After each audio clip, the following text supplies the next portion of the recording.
para las dos instituciones que más me han enseñado en cuanto a este tema, que han sido la Fundación Santa Fe de Bogotá y Weill Cornell Medicine, que fue donde hice parte de mi internado selectivo en cirugía de base de cráneo, en anatomía específicamente de base de cráneo. A mis tutores principales, el doctor Juan Armando Mejía, quien está presente en la reunión, doctor Juan Fernando Ramón, doctor Alexander Evans, del cual tomé muchas de las imágenes y disecciones, y el doctor Antonio Bernardo, que fueron mis tutores durante ese tiempo del internado. También añado al doctor Diego Gómez, al doctor Fernando Jaquín y a los residentes que estuvieron presentes en todo mi camino hasta este momento. Entonces, para hablar de la anatomía vascular, sé que ya este tema lo tocábamos antes con Rodrigo en la charla previa, pero quiero que tengan en cuenta esta imagen, principalmente porque estos van a ser los reparos anatómicos y lo que nos vamos a encontrar incluso ahorita mismo en muchas técnicas de neuronavegación, pero si la neuronavegación llega a fallar, aquí es donde vamos a encontrarnos y cómo vamos a ubicarnos en el cráneo. Entonces, en una charla pasada me preguntaban cuál es la definición de la línea media. Entonces, la línea media por craniometría se va a definir como el punto entre el nasion y el inion, que son los puntos extremos que de verdad podemos palpar cuando está el paciente al frente de nosotros. Entonces, eso es una buena perspectiva y este concepto de línea media es lo que vamos a tener durante también la charla. Entonces, por eso quise traer esta imagen. Cualquier pregunta, porfa, escriban al chat o levanten la mano y la respondemos inmediatamente. Entonces, en general, el cráneo se divide en fosa anterior, fosa media y fosa posterior, y es muy importante tener en cuenta los forámenes y precisamente qué entra y qué sale por estos forámenes. Entonces, como esto es circulación principalmente arterial, lo que vamos a tratar hoy, vamos a centrarnos en la arteria carótida, las arterias vertebrales que van a dar origen a la basilar. Entonces, aquí tenemos el famosísimo círculo de Willis, polígono de Willis. Entonces a mí me gusta ver mucho esta imagen como una perspectiva de arte. Podemos tener la imagen hiperrealista, por ejemplo, como acá la 1, algo así como Rembrandt, si tuviéramos un claroscuro más marcado. Tenemos acá la versión Andy Warhol con todos los colores. Tenemos una versión un poco más, no sé si Albert Camus hiciera una disección o tuviera una pintura, sería esta bien cruda, o algo más abstracto que realmente no podemos palpar. Sin embargo, nos va a acercar a lo que va a ser la realidad. Voy a prender un momentico acá el láser. Entonces, no importa la manera en que aprendamos inicialmente, lo importante es que hagamos las asociaciones y sobre todo que la parte más hiperrealista y la parte radiológica, que va a ser como lo que no podemos palpar, es a lo que más nos vamos a enfrentar y lo que va a ser bien útil aprender y sobre todo pasar de un lado al otro. Entonces, si les gusta hacer más como los dibujos, los borradores al frente de la imagen, está perfecto y de hecho así es de la forma que yo aprendí. Ahora pasamos a lo hiperrealista. Acá está el polígono que pasamos desde esta perspectiva un poco más sencilla a algo más, sí, hiperrealista. Entonces, algo que noté mucho haciendo esta presentación es que la arteria comunicante anterior varía muchísimo y se van a dar cuenta y presten atención a la arteria comunicante anterior. Pero entonces lo que les quiero mostrar con esta imagen del polígono de Willis es que de verdad es muy variable. Ahora, uno se imagina que el polígono de Willis es gigante. Yo no sé si solamente me pasó a mí, pero al principio de neuroanatomía yo pensaba que la arteria cerebral posterior era gigante y estaba del lado atrás del cerebro, una cosa extraña. Y cuando me di cuenta el tamaño real del polígono de Willis, para mí fue sorpresivo, cómo es posible. Ese tipo de asociaciones mentales son como, hey, ¿qué está pasando aquí? Pero es lo que viene a continuación. Entonces, tenemos acá nuestra carótida interna bilateral. Lo otro, siempre revisen bilateralidad, porque hay veces que podemos tener casos de hipoplasias, como, o bueno, en este caso, de este segmento P1 de la cerebral posterior, que la cerebral posterior va a ser nuestra rama de la basilar. Entonces, acá hay un ejemplo precisamente. Miren las dos diferencias. Ahora, eso fue el polígono aislado y ahora lo que les estaba comentando, para mí era increíble pensar que la cerebral posterior fuera un segmento tan chiquito, al pensarlo en el cerebro a grandes rasgos. Nuevamente, hay ciertos rasgos o hay ciertos reparos anatómicos muy útiles y es que por lo menos la arteria carótida interna siempre va a estar lateral al quiasma óptico y esto nos va a ayudar a ubicarnos con las próximas imágenes de disección que vamos a ver. Entonces, aquí por lo menos otro reparo anatómico, los cuerpos maxilares. Y miren que alrededor de los pedúnculos cerebrales, esta es la famosa fosa interpeduncular, vamos a tener esta bella arteria, que es la que me causó tantas dudas cuando comencé en neuroanatomía, que es la cerebral posterior. Ahora, ¿qué más si empezamos a disecar el cerebro? Porque no es solamente el polígono. Este polígono va a empezar a expandirse. Y el mejor ejemplo de todos es la arteria cerebral media, que al expandirse en sus segmentos M1, M2, M3, va a tener muchas ramas, al igual que la cerebral anterior, que va a dar un giro hacia el, el cuerpo calloso, dándonos. Ahora, esto es solamente el preámbulo de la charla, porque estamos hablando de una imagen 2D, un poco como una disección adelantada, pero lo que quiero empezar a mostrarles es cómo esas imágenes las vamos a empezar a rotar, y esto es algo que va a ser el punto esencial de esta charla. Entonces acá nuevamente tenemos algunos reparos anatómicos del cráneo, como son las clinoides anteriores, acá las clinoides posteriores. Miren, acá tenemos nuestra basilar, la cerebral posterior, las ramas, la arteria carótida con sus diferentes ramas anterior, media. Pero entonces miren que ya este polígono que antes era tan obvio, como es polígono y ya, ahora ya no es tan obvio. Entonces, lo que quiero con esta charla y con estas imágenes en particular es empezar a cambiar esa perspectiva. Vamos a rotar muchas veces el cráneo y vamos a tener una vista quirúrgica de lo que estamos viendo, pero gracias a que vamos a tener ciertos reparos anatómicos para identificar, es que nos vamos a ubicar. Entonces, usualmente esta va a ser la visión del paciente o lo que vamos a tener al frente cuando estamos en las cirugías. Ahora hay un nuevo concepto que es el keyhole approach, que es básicamente en un pequeño espacio con microcirugía y microscopio, tratar de hacer la cirugía sin expandir a mayor nivel. Entonces, gracias a este concepto es que se ha empezado como a expandir y expandir el movilizar, el movilizar todo. Entonces, aquí esto no me deja mover.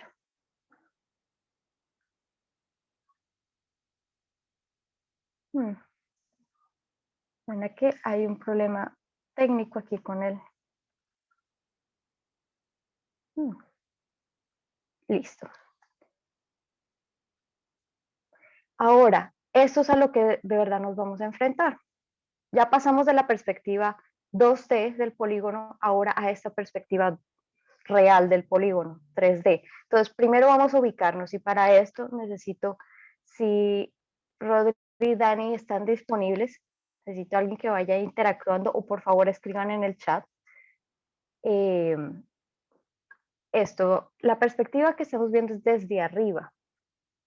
O sea, este cerebro que estamos viendo ahorita mismo es desde arriba y aquí vamos a tener un reparo anatómico muy claro que es el quiasma óptico. Y justo al lateral que dijimos que íbamos a tener la carótida interna. Y miren que la carótida interna acá va a tener nuestras cerebrales anteriores en su segmento A1. Miren esta pequeñísima comunicante anterior, esta pequeña arteria recurrente de Heubner. Y vamos a tener acá la bifurcación para M1. Ahora miren qué pequeña es la comunicante posterior. Usualmente esta Este defecto no es que sea hipoplásico, lo que pasa es que la técnica de llenado seguramente está muy obstruido por lípidos o algo, pero así se vería la teoría. Esa es la comunicación posterior. Y ahora, dos términos bien importantes. La cerebral media no hace parte del polígono de Willis. Eso es la bifurcación de la carótida, pero no hace parte del polígono. Lo que sí hace parte del polígono es la cerebral posterior, aquí, de la basilar. Ahora, otro reparo anatómico importantísimo es el clivus. Vamos a tener nuestro puente y todo, y ese es el tentorio. ¿Por qué va a ser importante el tentorio? Porque con esta sola imagen tenemos además otros eh, otros elementos importantes, muy importantes, que van a ser los pares craneales. Como estamos viendo de arriba hacia abajo, recuerden que los pares craneales están nombrados desde arriba hacia abajo, básicamente, del 1 al 12. Entonces tenemos, bueno, no podemos ver el 1, que es el olfatorio. Tenemos el quiasma óptico, que va a ser par craneal número 2. Tenemos aquí el par craneal número 3, el oculomotor. El número 4 o el troclear va a ser parte de acá del borde libre del tentorio, pero resulta y pasa que, como miren la diferencia, aquí está el tentorio, aquí no. ¿Eso qué nos quiere decir? Que es un paracraneal que va a estar infratentorial. Eso va a ser importantísimo de entender. Ahora, tenemos otros pares craneales. Aquí el famoso trigémino, que ahora lo vamos a ver un poco más en detalle, y miren que acá sigue siendo infratentorial. Entonces, ahora sí, teniendo en cuenta eso, acá les muestro una imagen de disección. Estos fueron, perdonen lo maluca, perdonen lo fea, yo sé que las otras son divinas, espectaculares y bien entendibles. Esta es mi monstruo feo, yo le digo, porque está sin limpiar y todo, pero al menos es el objetivo. Aquí comencé a disecar el trigémino, y hay un reparo anatómico también del trigémino, que va a ser, yo una vez vea el ganglio de Gasset, voy a buscar la arteria cerebelosa, la arteria cerebelosa superior. Entonces ese va a ser un reparo que más adelante lo vamos a ver más claramente. Acá el trigémino, sus trifurcaciones. Acá mi monstruo feo, pero más bonito. Y esta es la analogía que quiero que tengan en mente para su repaso personal, que va a ser pasar de una disección 3D con el microscopio a una imagen ya propiamente 2D en sus propios dibujos, en sus propios esquemas. Otro ejemplo, por ejemplo, va a ser esta disección, también un monstruo feo, pero que va a tener una, una asociación muy clara con la realidad. Entonces acá nuevamente a perspectiva. Esto que estamos viendo aquí viene siendo solamente esta área. La razón por la cual estamos viendo la arteria oftálmica, que va a ser la primera rama de la carótida interna, pues no la primera rama, pero es una de las primeras ramas principales. Vamos a tener muchos más. Y sí, les estoy adelantando. Va a ser porque ella viene ascendiendo y esta es una vista superior. Entonces esa es la razón. Ahora aquí miren, tenemos la glándula lacrimal y es fácil de seguir la disección de la arteria lacrimal. Aquí por este lado está acá las ciliares cortas y las ciliares largas, que van a como unirse aquí al globo ocular. Tenemos acá estas que van a ser la etmoidal principal, y se va a subdividir en la etmoidal anterior, etmoidal eh, posterior y la rama nasal. Pero entonces estos son los tipos de objetivos durante una disección. Ahora, al final de todo esto vamos a poder entender qué es toda esta locura. Y miren que el polígono de Willis, una vez están dentro del cerebro, se va a ver así. Este es el real polígono. Esto es lo que vamos a ver. Esta es una visión, una vista lateral superior desde el lado izquierdo. De hecho, no, desde el lado, sí, desde el lado izquierdo. Estamos entrando así, para ver acá ciertos reparos. Entonces, vamos a dividir esta charla en circulación anterior, circulación posterior. Entonces, circulación anterior es básicamente las bifurcaciones de la carótida interna. Y con esto vamos a tener cuáles son los segmentos de la carótida interna. Son 7 segmentos según la clasificación de Boutillier, que está vigente desde 1996. Entonces aquí vamos a tener las divisiones del ramo cervical, que va a ser C1, que se va a ir desde la bifurcación carotidia hasta el canal de la carótida. Vamos a tener a C2, el segmento petroso, vamos a C3, el lacerum, que no va a ser un segmento como tal, sino que simplemente va a pasar encima del foramen lacerum y este va a tener una unión específica con la arteria meningia media, que es bien importante, sobre todo para temas de hemorragia epidural. Tenemos el C4, que es el segmento cavernoso, que posiblemente es uno de los más conocidos de todos. El segmento C5, que es muy pequeño, que es el clinoideo. El C6, que es el oftálmico, que ahorita vimos cuáles van a ser las ramas después del nacimiento de la oftálmica. Y C7, que es mi favorito porque es el más fácil, que es simplemente el nacimiento de las comunicantes de la cerebral media y la cerebral anterior. Entonces, acá tenemos C1, bifurcación a la entrada, bifurcación a la entrada. Y miren que esto es antes de que del loop. Una vez del loop, hablamos que este va a ser el segmento petroso. Y si se dan cuenta, este loop va a tener un segmento vertical, el loop, y un segmento horizontal. Y esos son los reparos anatómicos. Si quieren, me voy a volver un momentico acá a la tabla y tomen un screenshot a esta tabla para irle haciendo seguimiento a lo largo de la charla. Entonces, si quieren, les doy un minutico y seguimos. ¿Listo? Para que tengan esta tabla ahí. ¿Listo? Entonces, seguimos. Acá está básicamente la entrada de la carótida y aquí va a empezar el inicio. Acá va a ser el inicio del segmento vertical. Nuevamente, y acá está la relación con la arteria meningia media. ¿Sí? Entonces, aquí estamos en el segmento petroso, que va a ser C2, pero este va a ser la porción horizontal. Y esta porción horizontal guarda una estricta relación precisamente con el ganglio geniculado, que va a ser la unión, o va a ser básicamente una rama parasimpática de B7, que va a ser el nervio facial, para dar origen. Otra vez voy a colocar el láser, pero esta vez en verde, que aquí hay mucho rojo, entonces después no se ve nada. Entonces acá, esto va a ser fosa media principalmente, esto sigue siendo fosa media.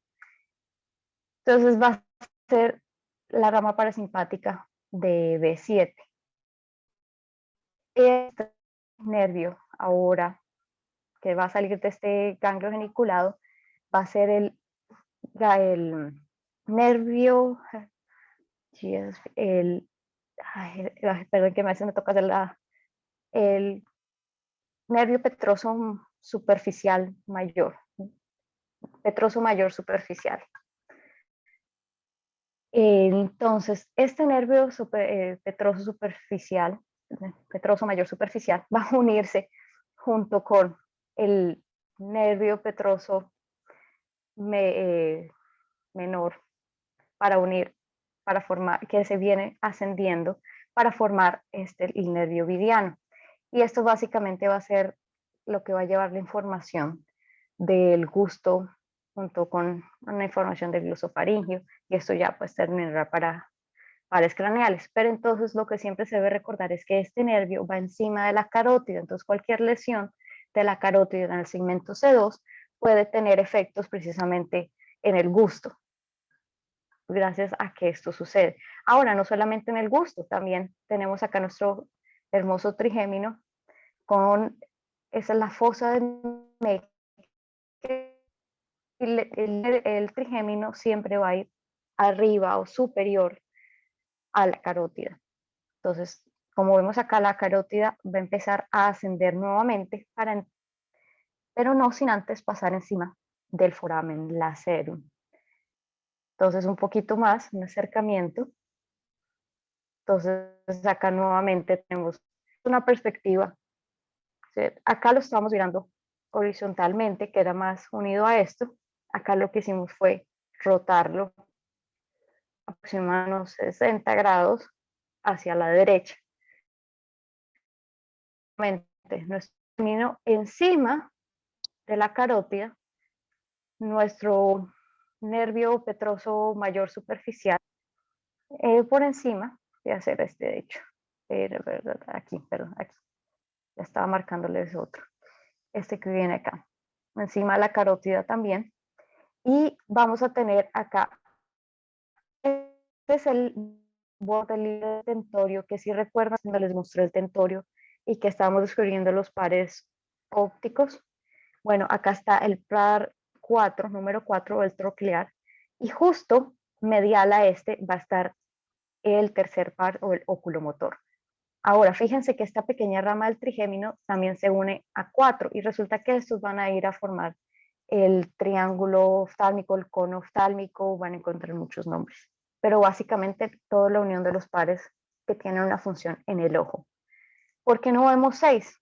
Simplemente porque 6, que es este que está aquí y que viene ascendiendo básicamente por acá, va a ser como por debajo, para pasar por esta área de aquí,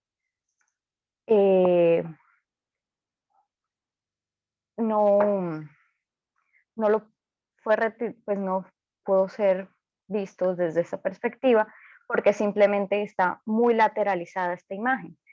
Para poder ver 6 necesitamos una imagen que sea más medial y como se pueden esperar, cualquier intervención hacia 6 va a ser un poco más compleja en cuanto que es más profundo en el cráneo. Entonces recuerden acá, hacia esta área donde está el cursor es lateral y hacia este punto medio que va a ser nuestra línea media pura, vamos a encontrar el clivus. Miren, acá está el segundo par craneal, carótida. Aquí está nuestra hipófisis, por lo menos. Entonces vamos a decir que esta, vamos a ver, esta va a ser nuestra media real. El sexto par va a ser es como un loop, básicamente, va a ascender. Entonces esa es la razón por la cual no lo pudimos ver antes. Pero entonces mírenlo aquí. Si recuerdan el loop que les comenté, que iba a ser el sexto par. Entonces, sigamos con el segmento C3. C3 es simplemente, es más evidente en esta área, de hecho, porque este solamente va a ser C3 por debajo del trigémino, porque el foramen, de hecho, es un poquito más acá. Este es el foramen lacerum, va a tener plena relación con la carótida y solamente pasa por encima. Y de aquí va a salir pues va a tener relación con la arteria meningia media. Ahora, acá en C4, que es nuestra porción cavernosa, va a dar inicio desde el ligamento petrolingual hasta el primer anillo, que eso, acá les tengo, acá tenemos el ligamento petrolingual, que va a estar acá, hasta el anillo. Entonces, básicamente esta va a ser nuestra porción cavernosa. ¿Qué relaciones guarda la porción cavernosa? Como se lo esperan los pares craneales con una implicación oftálmica. Esta va a ser bien importante. Bueno, algo que olvidé comentarles con relación al segmento C3 es que nos va a dar dos ramas. Una va a ser la rama del nervio intermedio o de Grisberg, y esta también es parasimpática. Y otra rama que es más o menos no tan recurrente, que es rama marginal del nervio intermedio. Y acá vamos a C4. Tenemos entonces que el segmento cavernoso va a tener entonces dos troncos principales. Un tronco lateral, que podemos de hecho ver aquí, tronco lateral. Y de hecho su nombre nos está indicando hacia dónde va. Va a ser un tronco inferior, va hacia abajo, lateral, porque está más lateral. Vamos a tener el tronco meningo hipofisiario, que va a estar un poco más arriba. Entonces, ¿cómo van hasta ahora con respecto a la ubicación y a estar girándolos y dándole zoom a todo esto? Eso es como si fuera una perspectiva de abordaje terional. bueno, hiper mega expandida, pero algo así, es una visión muy lateral. Entonces, ¿cómo vamos hasta ahora?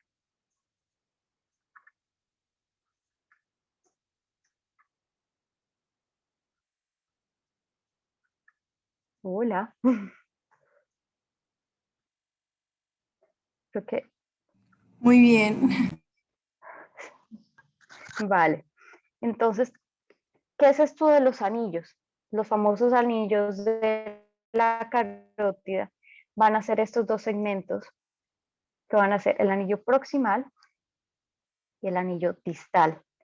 Y esto que está acá, o lo que nos vamos a encontrar acá, que es lo que se ve un poquito más a medial, van a ser todo el seno cavernoso y la relación con los pares craneales, con algunos oftálmicos, básicamente. Entonces, si se dan cuenta, va a ser este segmento acá, básicamente esto de aquí. Va a cambiar al láser otra vez. Va a ser este segmento de aquí. Ahora vamos a ascender a lo que va a ser el segmento clinoideo, pero no sin antes revisar qué son estas pequeñas ramitas de acá. Y es que estas pequeñas ramitas de acá, como lo había comenzado, bueno, aquí se ve mucho más bonito los anillos, el anillo proximal, el anillo distal. Y acá lo que les quiero mostrar son precisamente las ramas del tronco meningo hipoficiario que van a ser, bueno, acá está nuevamente nuestro amigo el tronco inferolateral, pero entonces acá, esta se ve mucho más bonito, esta me gusta más. Entonces va a ser, acá está nuestro tronco que va a darnos la rama de a medial, la hipoficiaria inferior, un poco más medial, sí, bien medial. Vamos a tener nuestra famosa arteria tentorial y más al lateral la arteria de Bernasconi y Casanari o también la tentorial marginal. Entonces, esas van a ser las ramas. Son básicamente una forma de verlas, es así. Entonces, hipoficial inferior, tentorial y Bernasconi Casinari. Entonces, estas tres ramas, ¿por qué son importantes? Aparte de que las preguntan en los boards y los preguntan en cada reunión, muchas veces se asocian a malformaciones arteriovenosas o simplemente no es una recurrente, sobre todo la hipoficiaria inferior, o hay veces que toca ligarlas y hay como que tienen esos problemas. Entonces, por eso es importante saber el tronco meningo hipoficiario.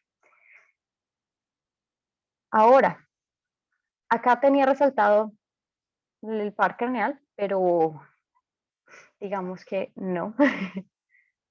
Entonces, ahora necesito que en el chat estén bien activos porque les voy a preguntar precisamente este par siendo el número 1 y este otro par siendo el número 2.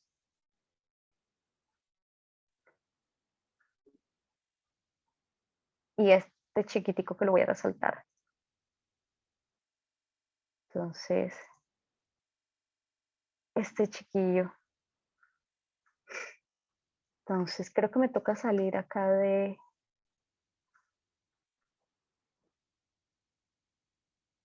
para poder ver el chat porque creo que no me deja ver.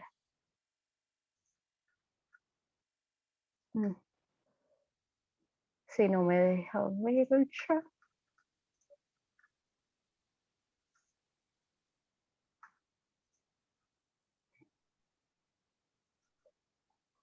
Ahora sí puedo ver el chat. Entonces,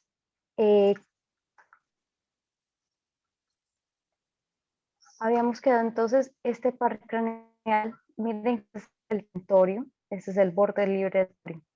Entonces, recuerden, los pares craneales van de arriba hacia abajo. Entonces, este es el 2, les doy como pista, entonces este va a ser el 3. exactamente el tercer par craneal. Este pequeño que va pegado al borde libre del tentorio va a ser el El cuarto. exactamente. Y este que viene acá va a ser el abducens. Entonces, es una forma, esta es una visión viene posterior y se va a acercar a anterior. Entonces aquí lo que vamos a tener nuevamente es la relación del quiasma óptico y la arteria carotina. Como pueden esperar, un aneurisma de la carótida puede generar lesiones a nivel del quiasma óptico. Principalmente aneurismas o tumores de la hipófisis, ambas circulaciones. Es muy raro que afecte la circulación, pero más que todo el quiasma óptico. Entonces, ahora otra visión ya para llegar al último segmento, que va a ser el segmento clinoideo. Y es que el segmento clinoideo va a ser precisamente la parte que nos va al micro. Va a ser un segmento muy chiquito. Y la mejor relación para verlo va a ser esta de acá. Yo voy a guiarlos un poquito porque esta imagen, honestamente, a mí se me hizo compleja la primera vez que la vi. Entonces, aquí lo que estamos viendo es, esta va a ser nuestra cerebral anterior, que va a ir ascendiendo. Estamos viendo desde superior, un poquito supero, no lateral, bien superior, poco así en diagonal, cogiendo nuestras cerebral anterior, bajando comunicante anterior, vamos a tener acá nuestra carótida interna, entonces carótida interna, y acá nuevamente, miren que sigue manteniéndose la relación del quiasma óptico con la carótida interna a lateral. Entonces aquí este va a ser nuestro bulbo olfatorio que va a meter. Entonces acá, esto va a ser como el polígono más extraño, me parece a mí, y sobre todo esto es como la síntesis de la cirugía anterior. Y es que me gusta esta imagen porque muestra claramente cuál es precisamente el segmento oftálmico hacia este lado. Eso se va a ir metiendo muy por debajo del quiasma óptico y esta es básicamente la vista que estamos viendo. Entonces un poco la cerebral anterior, vamos a tener nuestra partida y esta va a ser la posición esta es la posición que estamos en este momento observando. Ahora, esta sigue siendo la misma posición básicamente, pero un poco más cerca. Y esta va a tener otra situación, y es que si este es nuestro lado superior y este va a ser inferior, entonces ya no estamos viendo solamente la circulación anterior, sino también estamos viendo la circulación posterior. Entonces aquí vamos a tener la entrada precisamente de la carótida, la entrada de las carótidas con todos los segmentos que hemos repasado. Acá vamos a tener los anillos y aquí vamos a tener nuestra arteria basilar, que esta arteria basilar va a unirse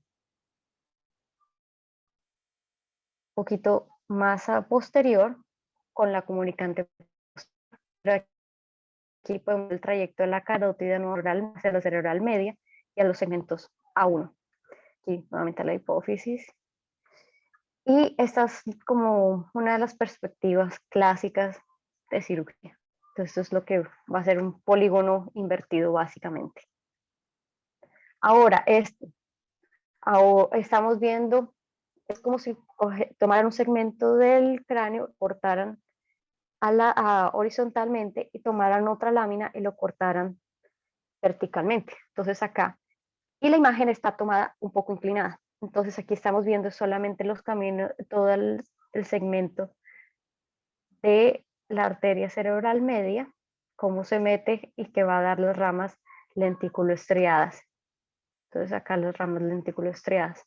Vamos a tener acá la división de la carótida interna y aquí fue removida la cerebral anterior que va a ir ascendiendo y va a hacer este loop. Entonces aquí básicamente estamos viendo fue removida la cerebral anterior y aquí estamos viendo más que todo es la cerebral media. Entonces acá tengo un video.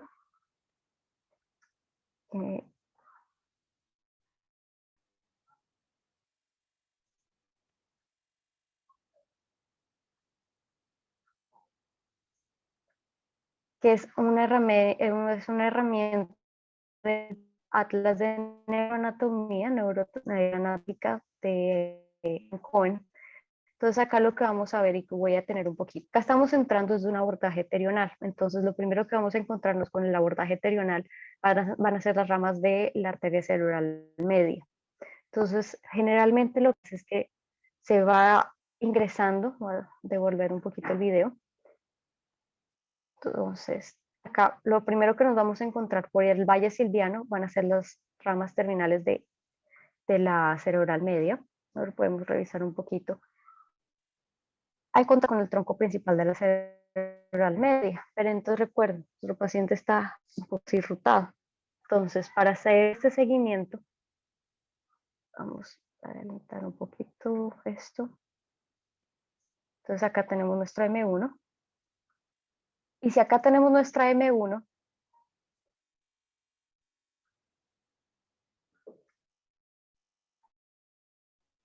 esa es nuestra M1, entonces hacia abajo vamos a encontrar nuestra arteria basilar, la comunicante posterior, y siguiendo este orden, aquí es que la tecnología me atropella un poquito, entonces no puedo hacer un buen abordaje de esta herramienta. Entonces, esta va a ser nuestra comunicante posterior. Acá vamos a tener nuestra comunicante anterior. Entonces, hacia más adelante, hacia medial, más profundo, en un abordaje a través del valle silviano, vamos a encontrar la arteria cerebral hacia acá. Acá tenemos algunos reparos que van a ser los cuerpos mamilares. Y hay algo que les quiero mostrar acá, y es este par craneal que está aquí. Va a ser el oculomotor, y el oculomotor va a guardar una relación muy, muy importante pues con todos los segmentos, pero yo sé que lo grabé para darle la sorpresa antes de empezar a hablar. Yo sé que entonces el oculomotor va a tener una relación muy importante con la arteria comunicante posterior. Entonces, muchas veces aneurismas de la arteria comunicante posterior, nos van a dar síntomas del paro oculomotor, principalmente midriasis, es muy común, por lo menos migraña oftalmoplégica. Yo precisamente soy una persona que no tengo aneurismas de la comunicante posterior, pero mi comunicante posterior parece que es un poquito más grande, sobre todo del lado izquierdo, y cada vez que tengo migraña palpita muy duro y le pega un poquito al oculomotor, entonces me dan o genero midriasis unilateral. Entonces, cosas curiosas de neuroanatomía. Ahora, la circulación posterior, que es un poco más sencillo. Esos son solamente 7 diapositivas porque, de verdad, es lo más lindo porque es sencillo, honestamente. Entonces, acá estamos viendo circulación anterior y circulación posterior. Ustedes dirán, ¿qué es esta locura? Porque yo la primera vez que vi esto también fue como, ¿qué carajos? ¿Cómo esperan que yo entienda cuando no entiendo nada? Entonces, nuevamente vamos a buscar qué cosas conocemos. Entonces, conocemos el quiasma óptico, sí. Entonces, ¿y qué está lateral siempre el quiasma óptico? La arteria carótida interna. Entonces, estamos diciendo que el paciente o la cabeza está rotada así, de esta forma. Y estamos viendo desde una perspectiva látero superior, viendo inferior. Entonces, listo, ya sabemos que eso está sucediendo. Entonces, ¿qué puede hacer una arteria que es rama de la carótida interna y que va a bajar a comunicar con otra arteria? Resulta que esta va a ser nuestra comunicante posterior. Y ahora, de esta comunicante posterior, vemos que se está uniendo con otra arteria que viene como de una arteria más grande. Esta va a ser acá está la comunicante posterior. Esta va a ser la cerebral posterior de un lado y esa va a ser la cerebral posterior del otro lado, pero pues para no entrar en detalles. van a ser ramas de acá de la basilar. Ahora miren nuevamente nuestro paro oculomotor, una en relación con la comunicante posterior y con la cerebral posterior, pero principalmente con la comunicante posterior. En vista por endoscopia, básicamente es lo que vamos a ver. Usualmente esta vista se obtiene por tercer ventriculostomía y es desde superior, pasando a través del velum interpositum y bajando, bajando, bajando, podemos encontrarnos con la arteria basilar. Y a mí esta imagen me gusta mucho porque muestra las ramas claramente y además muestra nuevamente la relación que les estaba contando con nuestro periodo oculomotor. Entonces tenemos acá el oculomotor, va a subir acá. Vamos a tener acá cerebral posterior, la cerebelar superior, que va a ser la segunda rama de la basilar. Vamos a tener pues la basilar. El 16, el puente, que siempre que vamos puente, pues, asociamos basilar con puente. Ahora, resulta y pasa que la basilar está formada por las dos vertebrales y resulta que igual que la carótida interna, siendo como un tronco principal, tiene sus segmentos. Entonces estos van a ser solo 4 y son bien fáciles de recordar. Va a ser de uno que va a ser el preforaminal, que va a ser desde su origen en la arteria subclavia hasta ingresar a los forámenes transversos de las vértebras cervicales a nivel de C6. De ahí el segmento B2 va a ser simplemente desde esa C6 hasta C2. Y miren que las cervicales 1 y 2, como sabemos, son bien diferentes al resto. Entonces, esta va a darnos el origen al segmento 3, todo B3, que va a ser el segmento suboccipital. Y va a ser desde C2 hasta justo antes de pasar por el foramen magno. Y en la porción B4, que es una vez pasa el foramen magno, para empezar a tener la primera rama, que va a ser la arteria cerebelosa posterior inferior o pica, y ascender a formar la arteria basilar. Entonces, otro video donde se ven un poquito más estas relaciones y los huesoioides.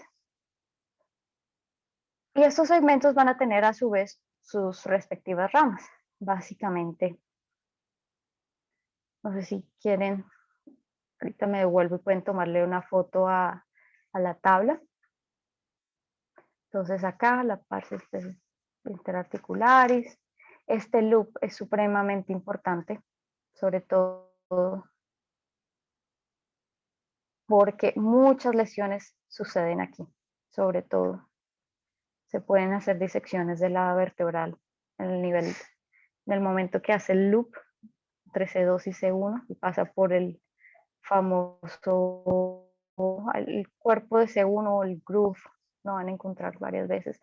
Y van a darnos las ramas de las espinales posteriores, a su vez también las espinales anteriores, que acá las podemos ver. Entonces, acá un poquito más cercano, ustedes han visto el tamaño de las vértebras, que es más o menos algo así. La médula y todas las vertebrales guardan más o menos una relación así como de 1 centímetro, más o menos, 1 centímetro cuadrado, probablemente menos. Entonces acá está las masas laterales de C1 y por donde precisamente famoso loop. Entonces en este angiograma, que es una de las imágenes clásicas, vamos a tener cuando la arteria vertebral hace el loop, entra el foramen magno, vamos a tener acá una hermosa rama, que es la pica, precisamente acá miren el cerebelo como se resalta también. Algunas marginales, la base de la arteria basilar y esta es la cerebral posterior, que va a ser la rama principal, por así decirlo. Ahora, disección, eso es lo que vamos a ver, que es lo mismo que vimos acá en la endoscopia. Y acá no podemos ver pica, pero acá se las dibujé porque el origen no era muy claro, pero pica es rama de las vertebrales y se asocia a síndromes nodulares como el síndrome de Wallenberg. Entonces se une en el puente, en la raíz del puente para formar la basilar y vamos a tener las primeras ramas.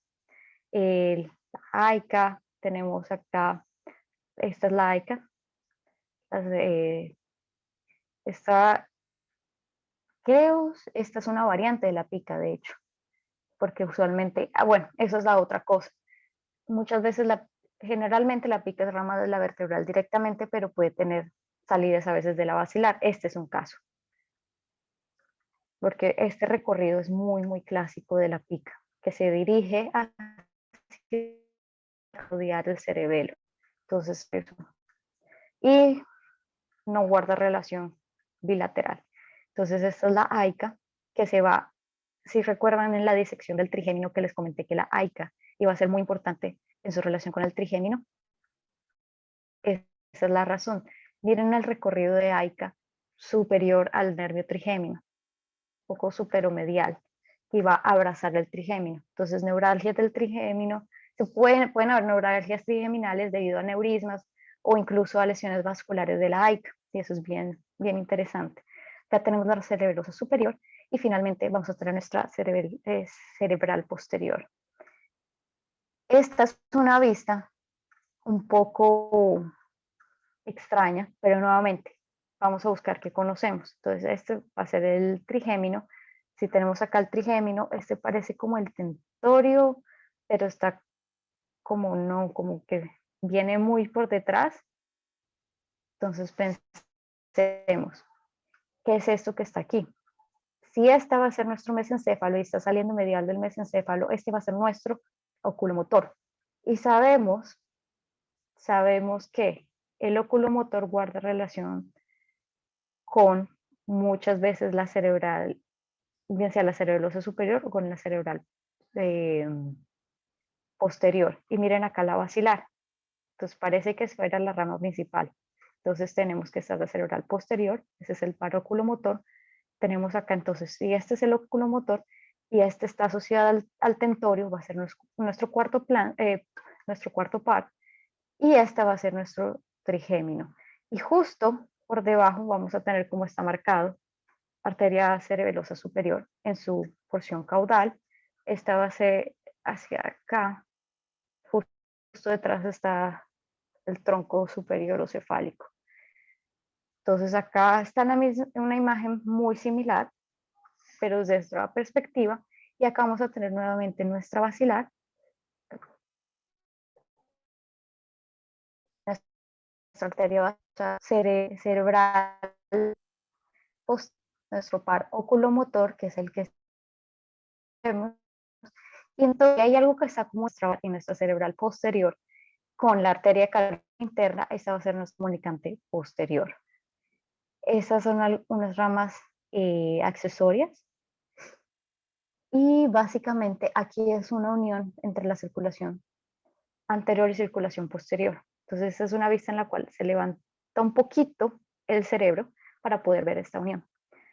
Entonces acá estamos viendo la misma disección, pero desde arriba, y acá miren la relación que guarda todo esto con los pares craneales y sobre todo lo pequeña que es lo pequeño que es nuestro tronco.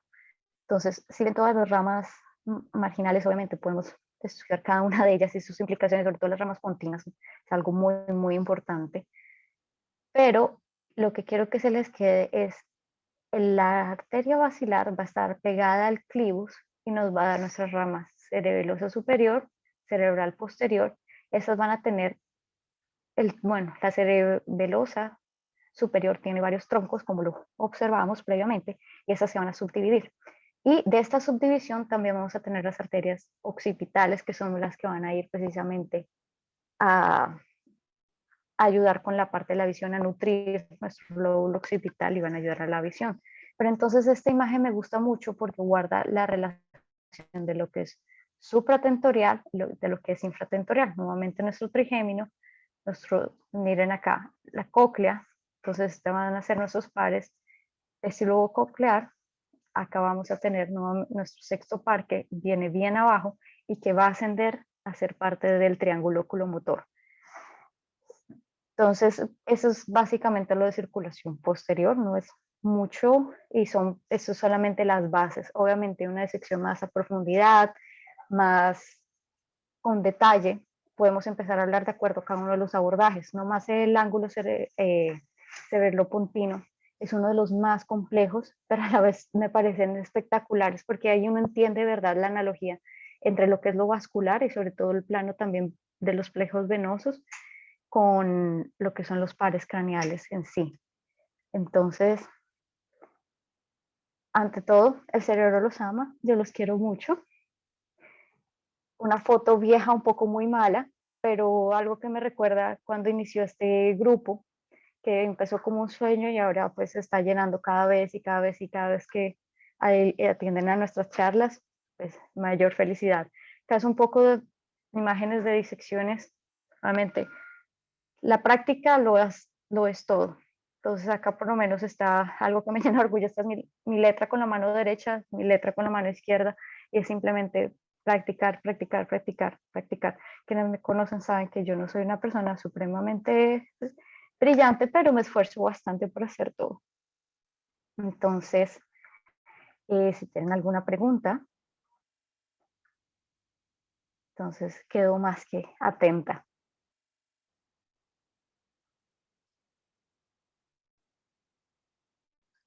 ¿No? Gracias a ustedes. Espero les haya gustado. Sé que es un tema denso, pero si no nos exponemos a este tipo de disecciones y todo, créanme que quedamos súper perdidos cuando nos enfrentemos a la disección real, incluso a la cirugía. Uno es como, ¿qué es eso? ¿Eso es tumor o es cerebro? Entonces, eh, el placer es mío. Si tienen alguna, si tienen alguna pregunta, por favor, mi correo, el grupo, cualquiera va a poder responder. Entonces, si no hay preguntas, muchísimas gracias, doctor Mejía. Muchísimas gracias a Alison, Nicolás, Dana, Juan, Luisa, Ale. Muchas gracias a todos. Entonces, que pasen muy buena tarde.